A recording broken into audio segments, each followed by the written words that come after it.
किसी टाइम तो गाग लग जाए तो 200 भी हो जाता है, गाग लग जाए 250 भी हो जाता, वेले बह के भी चले जाने। ਜਿਹੜੇ लोग मंगते ने उन्होंने ਅਸੀਂ यही सबक देंगे कि भी अपनी मेहनत में सके करन, किसी अगे हाथ ना फैलान।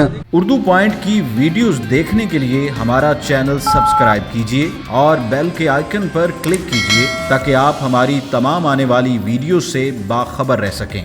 अस्सलाम वालेकुम नाज़रीन, मैं हूं आपका होस्ट वकास सलीम अंसारी और आप देख रहे हैं उर्दू पॉइंट। नाज़रीन, मैं आपकी मुलाकात आज एक ऐसे मेहनत कश से करवाने जा रहा हूं जो कि मुसलसल 22 साल से फुटपाथ पर बैठकर भुने हुए चने बेचकर अपना और अपने घर वालों का पेट पाल रहा है। किसी टाइम तो गाग लग जाए तो 200 भी हो जाता है, गाग लग जाए 250 भी हो जाता, नहीं तो वेले बह के भी चले जाने। 200-250 से आपका गुजारा हो जाता है? घर से खर्चा देना होता है, बच्चों को, भतीजे को, भांजियों को खर्चा देना होता है। भाई है, बच्चे हैं, भाई दो, बालदा है मेरी, मैं। वो होटल पे काम करते हैं?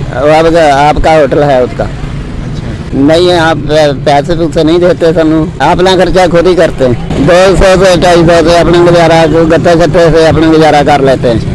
जो लकड़ियाँ वगैरह आप कहाँ से लेते हैं? जो ये तो काफ़ी महंगी होती हैं, तकरीबन 500 या 600 रुपए के रोड से लाभ लूब के फिर तुर के लाभ लूब के ले आके गुजारा कर लें। 8-9 बजे इतने आई दा वा, 1 बज जाता लंबे करदे नूं।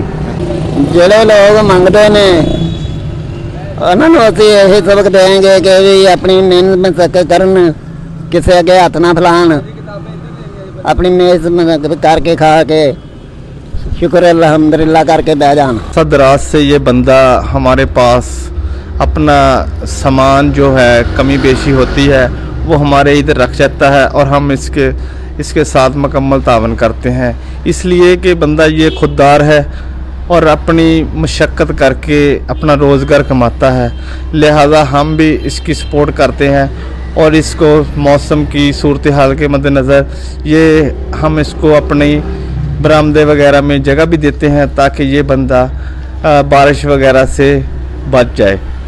बाकी ऐसे बंदे ये मुल्क का सरमाया है और इन बंदों को अप्रिशिएट करना चाहिए ताकि ये बंदे मज़ीद और ज़्यादा मेहनत करें और तरक्की करें।